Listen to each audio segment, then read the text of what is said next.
ನಮಸ್ಕಾರ ಎಲ್ರಿಗೂ. ಎಲ್ಲರೂ ಹೇಗಿದ್ದೀರಾ? ಹೊಸ ರೀತಿಯ ರೊಟ್ಟಿಗಳನ್ನ ಎಲ್ಲರೂ ಟ್ರೈ ಮಾಡ್ತಾನೇ ಇರ್ತೀವಿ. ಯಾವತ್ತಾದರೂ ಸಬ್ಬಕ್ಕಿಯಿಂದ ಅಂದರೆ ಸಾಬುದಾನದಿಂದ ರೊಟ್ಟಿನ ಮಾಡಿದ್ದೀರಾ?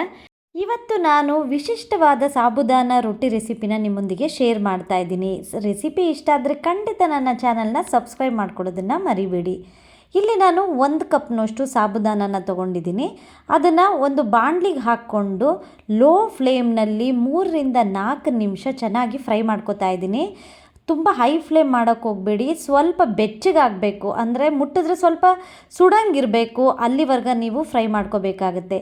ಚೆನ್ನಾಗಿ ಫ್ರೈ ಮಾಡಿಕೊಂಡು ಒಂದು 3ರಿಂದ 4 ನಿಮಿಷ ಅದನ್ನು ಒಂದು ಬಟ್ಲಿಗೆ ಹಾಕಿ ಕಂಪ್ಲೀಟಾಗಿ ನಾನು ಇದನ್ನು ಕೂಲಾಗೋಕ್ಕೆ ಬಿಡ್ತಾಯಿದ್ದೀನಿ. ಇದು ತಣ್ಣಗಾಗಿದ ನಂತರ ಪೌಡರ್ ಮಾಡ್ಕೋಬೇಕಾಗತ್ತೆ. ಹಾಗಾಗಿ ನಾನು ಇಲ್ಲಿ ಕಂಪ್ಲೀಟಾಗಿ ಕೂಲಾಗೋಕ್ಕೆ ಬಿಟ್ಟಿದ್ದೀನಿ. ಅದು ಕೂಲಾಗೋ ಟೈಮ್ನಲ್ಲೇ ಅದೇ ಬಾಣಲಿಗೆ ಒಂದು ಅರ್ಧ ಕಪ್ನಷ್ಟು ಕಡಲೆ ಬೀಜನ ಹಾಕ್ಕೊಂಡು ಫ್ರೈ ಮಾಡ್ಕೋತಾ ಇದ್ದೀನಿ. ಇಲ್ಲಿ ನಾನು ಸಾಬುದಾನ ರೊಟ್ಟಿಗೆ ಚಟ್ನಿ ಮಾಡ್ಕೋತಾ ಇದ್ದೀನಿ, ಹಾಗಾಗಿ ಕಡಲೆ ಬೀಜನ ಇಲ್ಲಿ ಫ್ರೈ ಮಾಡ್ಕೋತಾ ಇದ್ದೀನಿ. ಚೆನ್ನಾಗಿ ಫ್ರೈ ಮಾಡಿಕೊಂಡು ಇದನ್ನು ಕೂಡ ತಣ್ಣಗಾಗೋಕ್ಕೆ ಬಿಡ್ತಾ ಇದ್ದೀನಿ. ಕೂಲಾಗಿದ್ದ ನಂತರನೇ ಕಡಲೆ ಬೀಜನೂ ಕೂಡ ಮಿಕ್ಸಿ ಜಾರ್ಗೆ ಹಾಕ್ಕೊಂಡು ರುಬ್ಕೋಬೇಕಾಗತ್ತೆ. ಹಾಗಾಗಿ ಅದನ್ನು ಕೂಲಾಗಕ್ಕೆ ಇಟ್ಬಿಟ್ಟು ಮಿಕ್ಸಿ ಜಾರ್ಗೆ ಸ್ವಲ್ಪ ಪುದೀನ, ಸ್ವಲ್ಪ ಕೊತ್ತಂಬರಿ ಸೊಪ್ಪು, 2 ಹಸಿಮೆಣಸಿನ್ಕಾಯಿ, 1 ಇಂಚಿನಷ್ಟು ಶುಂಠಿನ ಹಾಕ್ಕೊಂಡಿದ್ದೀನಿ.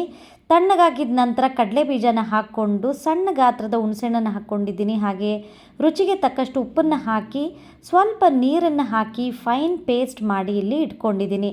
ಮಾಮೂಲಿ ಚಟ್ನಿ ಮಾಡ್ತೀವಲ್ಲ ಅದೇ ರೀತಿಲಿ ಫೈನ್ ಪೇಸ್ಟ್ ಮಾಡಿ ಇಲ್ಲಿ ಇಟ್ಕೊಂಡಿದ್ದೀನಿ. ಈಗ ಸಾಬುದಾನನೂ ಕೂಡ ಕಂಪ್ಲೀಟಾಗಿ ತಣ್ಣಗಾಗಿದೆ. ಈಗ ಇದನ್ನು ಮಿಕ್ಸಿ ಜಾರ್ಗೆ ಹಾಕ್ಕೊಂಡು ಇದನ್ನು ಕಂಪ್ಲೀಟಾಗಿ ನಾವು ಪೌಡರ್ ಮಾಡ್ಕೋಬೇಕಾಗತ್ತೆ. ಅಕ್ಕಿ ಹಿಟ್ಟೆಲ್ಲ ಎಷ್ಟು ಫೈನ್ ಪೌಡರ್ ಇರುತ್ತಲ್ಲ ಅದೇ ರೀತಿ ನಾವು ಇದನ್ನು ಪೌಡರ್ ಮಾಡ್ಕೋಬೇಕಾಗತ್ತೆ. ತುಂಬ ಫೈನಾಗಿ ಇರಬೇಕು, ಮುಟ್ಟಿದ್ರೆ ಅಕ್ಕಿ ಹಿಟ್ಟು ರೀತಿ ಸಿಗಬೇಕು, ಆ ರೀತಿ ಪೌಡರ್ ಮಾಡ್ಕೋಬೇಕು. ಪೌಡರ್ ಮಾಡಿ ಇಟ್ಕೊಂಡಿದ್ದಂಥ ಸಾಬುದಾನನ ನಾನಿಲ್ಲಿ ಒಂದು ಬೌಲ್ಗೆ ಹಾಕೋತಾ ಇದ್ದೀನಿ. ಈಗ ಅದಕ್ಕೆ ಸಣ್ಣದಾಗಿ ಹೆಚ್ಕೊಂಡಿರೋಂಥ ಸಬ್ಬಕ್ಕಿ ಸೊಪ್ಪನ್ನು ಹಾಕೋತಾ ಇದ್ದೀನಿ. ಸ್ವಲ್ಪ ಕೊತ್ತಂಬರಿ ಸೊಪ್ಪು, 1 ಟೇಬಲ್ ಸ್ಪೂನ್ ಜೀರಿಗೆ, ಸ್ವಲ್ಪ ಹಿಂಗನ್ನು ಹಾಕ್ಕೊಂಡಿದ್ದೀನಿ. ಒಂದೇ ಒಂದು ಹಸಿಮೆಣಸಿನ್ಕಾಯಿನ ಸಣ್ಣದಾಗಿ ಕಟ್ ಮಾಡಿ ಹಾಕ್ಕೊಂಡಿದ್ದೀನಿ. 1 ಟೇಬಲ್ ಸ್ಪೂನ್ನಷ್ಟು ಓಂ ಕಾಳನ್ನು ಸ್ವಲ್ಪ ಕೈಯಲ್ಲಿ ಈ ರೀತಿ ಉಜ್ಜಿಬಿಟ್ಟು ಹಾಕೋತಾ ಇದ್ದೀನಿ. ಈಗ 2 ಆಲೂಗೆಡ್ಡೆನ ಬೇಯಿಸಿ ಅದನ್ನು ಸಿಪ್ಪೆ ಎಲ್ಲ ತೆಗೆದು ತುರಿದ್ಬಿಟ್ಟು ಇಟ್ಕೊಂಡಿದ್ದೆ. ಈಗ ಅದನ್ನು ಹಾಕ್ಕೊಂಡು ಅರ್ಧ ಟೇಬಲ್ ಸ್ಪೂನ್ ಅರಿಶಿನ ಪುಡಿ, 1 ಟೇಬಲ್ ಸ್ಪೂನ್ನಷ್ಟು ಉಪ್ಪನ್ನು ಹಾಕ್ಕೊಂಡು ಚೆನ್ನಾಗಿ ಮಿಕ್ಸ್ ಮಾಡ್ಕೊತಾ ಇದ್ದೀನಿ. ಆಲೂಗೆಡ್ಡೆ ಜೊತೆ ಹಾಕಿರೋಂತಹ ಎಲ್ಲ ಪದಾರ್ಥಗಳು ಹಾಗೆ ಸಾಬುದಾನ ಪೌಡರ್ನು ಕೂಡ ಚೆನ್ನಾಗಿ ಮೊದಲು ಮಿಕ್ಸ್ ಮಾಡ್ಕೊಳ್ಳಿ. ಚೆನ್ನಾಗಿ ಮಿಕ್ಸ್ ಮಾಡ್ಕೊಂಡಿದ್ದ ನಂತರ ಸ್ವಲ್ಪನೇ ನೀರನ್ನು ಹಾಕ್ಕೊಂಡು ಚಪಾತಿ ಹಿಟ್ಟು ಹದ ಇರುತ್ತಲ್ಲ ಆ ಹದಕ್ಕೆ ನೀಟಾಗಿ ಕಲಿಸ್ಕೋಬೇಕಾಗತ್ತೆ. ಸ್ವಲ್ಪನೇ ಹಾಕ್ಕೊಂಡು ಕ್ಲೀನಾಗಿ ಮಿಕ್ಸ್ ಮಾಡ್ಕೊಳ್ಳಿ. ಆ ಮಿಕ್ಸ್ ಮಾಡೋ ಟೈಮಲ್ಲೇ ಸ್ವಲ್ಪ ನಾದ್ಕೋತಾ ಹೋಗಿ, ಆವಾಗ ಚೆನ್ನಾಗಿ ಬರುತ್ತೆ ರೊಟ್ಟಿನೂ ಕೂಡ. ಈ ರೀತಿ ಚೆನ್ನಾಗಿ ಪ್ರೆಸ್ ಮಾಡಿ ನೀವು ಕಲಿಸ್ಕೋಬೇಕಾಗತ್ತೆ. ನೋಡ್ತಾ ಇರ್ಬೋದು ಕನ್ಸಿಸ್ಟೆನ್ಸಿ, ಚಪಾತಿ ಹಿಟ್ಟಿನ ಹದಕ್ಕಿದ್ರೆ ಸಾಕಾಗತ್ತೆ.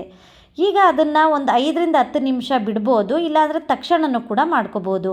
ಚಪಾತಿ ಮಣೆ ಮೇಲೆ ಒಂದು ಬಟರ್ ಪೇಪರ್ನ ಹಾಕ್ಕೊಂಡಿದ್ದೀನಿ. ಅದಕ್ಕೆ ಸ್ವಲ್ಪ ಎಣ್ಣೆನ ಹಾಕಿ ಬಿಟ್ಟು ಚಪಾತಿ ಹಿಟ್ಟಿನ ಗಾತ್ರದಷ್ಟು ಹಿಟ್ಟನ್ನು ತೊಗೊಂಡು ಈ ರೀತಿ ಅರ್ದಿಟ್ಕೋತಾ ಇದ್ದೀನಿ. ಎಲ್ಲೂ ಕಟ್ಟಾಗುತ್ತೆ ಅನ್ನೋ ಭಯ ಇಲ್ಲ, ಚೆನ್ನಾಗಿ ಬರುತ್ತೆ. ಅಕಸ್ಮಾತ್ ಏನಾದರೂ ಅಂಟ್ತಿದೆ ಅಂತ ಅನಿಸಿದ್ರೆ ಸ್ವಲ್ಪ ಎಣ್ಣೆನ ಹಿಟ್ಟಿನ ಮೇಲೆ ಹಾಕ್ಕೊಂಡು ಅದನ್ನು ಅರಿತಾ ಹೋಗಿ, ಎಲ್ಲೂ ಅಂಟಲ್ಲ, ಚೆನ್ನಾಗಿ ಬರುತ್ತೆ. ತುಂಬ ತೆಳುವಾಗಿ ಹರ್ಕೊಳ್ಳಿ, ಚೆನ್ನಾಗಿ ಬೇಯುತ್ತೆ ಆವಾಗ. ಈಗ ಕಾದಿರೋಂಥ ಹಂಚಿನ ಮೇಲೆ ಬಟರ್ ಪೇಪರ್ ಸಮೇತ ಹಾಕಿಬಿಟ್ಟು ನಂತರ ಬಟರ್ ಪೇಪರ್ನ ಎತ್ಕೊಳ್ಳಿ. ಅದ್ರ ಮೇಲೆ ಚೆನ್ನಾಗಿ ಬೆಂದಿದ ನಂತರ ಎಣ್ಣೆ, ಬೆಣ್ಣೆ, ತುಪ್ಪ ಏನನ್ನಾದರೂ ನೀವು ಸರ್ವ್ಕೋಬೋದು. ಈಗ ಮಗಚ್ಬಿಟ್ಟು ಚೆನ್ನಾಗಿ ಈ ರೀತಿ ಪ್ರೆಸ್ ಮಾಡಿ ನೀವು ಬೇಯಿಸ್ಕೋಬೇಕಾಗತ್ತೆ. ಒಳಗೆಲ್ಲ ಚೆನ್ನಾಗಿ ಬೇಯುತ್ತೆ ಆವಾಗ, ಮತ್ತು ಊದುತ್ತೆ ಕೂಡ. ಚೆನ್ನಾಗಿ ನೀವು ಪ್ರೆಸ್ ಮಾಡಿ ಬೇಯಿಸೋ ಟೈಮಲ್ಲಿ ಮೇಲೆ ಚೆನ್ನಾಗಿ ಉಬ್ಬುತ್ತೆ, ತುಂಬ ಟೇಸ್ಟಿಯಾಗಿರುತ್ತೆ. ಒಂದು ಸರಿ ಖಂಡಿತ ಟ್ರೈ ಮಾಡಿ, ಹೇಗೆ ಬಂತು ಅಂತ ಕಮೆಂಟ್ನಲ್ಲಿ ತಿಳಿಸಿ. ನೋಡಿ, ಪ್ರೆಸ್ ಮಾಡ್ತಾಯಿದ್ರೆ ಎಷ್ಟು ಚೆನ್ನಾಗಿ ಉಬ್ತಾ ಇದೆ ಅಂತ. ಈ ರೀತಿ ಬರುತ್ತೆ. ಅಪರೂಪಕ್ಕೆ ಈ ರೀತಿ ಡಿಫ್ರೆಂಟಾಗಿ ರೊಟ್ಟಿಗಳನ್ನ ಮಾಡಿದ್ರೆ ಎಲ್ಲರೂ ಕೂಡ ಇಷ್ಟಪಡ್ತಾರೆ, ತುಂಬ ಟೇಸ್ಟಿಯಾಗಿರುತ್ತೆ. ನೀವು ಯಾವತ್ತೂ ಸಾಬುದಾನದಿಂದ ರೊಟ್ಟಿ ಮಾಡಿಲ್ಲ ಅಂದರೆ ಖಂಡಿತ ಒಮ್ಮೆ ಟ್ರೈ ಮಾಡಿ, ತುಂಬ ಇಷ್ಟಪಡ್ತಾರೆ ಎಲ್ಲರೂ. ಈ ಒಂದು ಟೇಸ್ಟಿಯಾಗಿರುವಂತಹ ಸಬ್ಬಕ್ಕಿ ರೊಟ್ಟಿ ನಿಮ್ಮೆಲ್ಲರಿಗೂ ಇಷ್ಟ ಆದರೆ ಖಂಡಿತ ನನ್ನ ಚಾನಲ್ನ ಸಬ್ಸ್ಕ್ರೈಬ್ ಮಾಡ್ಕೊಳ್ಳೋದನ್ನು ಮರಿಬೇಡಿ. ಹಾಗೆ ಫ್ಯಾಮಿಲಿ ಮತ್ತು ಫ್ರೆಂಡ್ಸ್ಗೆ ಶೇರ್ ಮಾಡ್ಕೊಳ್ಳಿ. ಮುಂದಿನ ರೆಸಿಪಿಯಲ್ಲಿ ನಿಮ್ಮನ್ನು ಭೇಟಿಯಾಗ್ತೀನಿ. ಅಲ್ಲಿವರೆಗೂ thank you for watching my video. Take care, bye.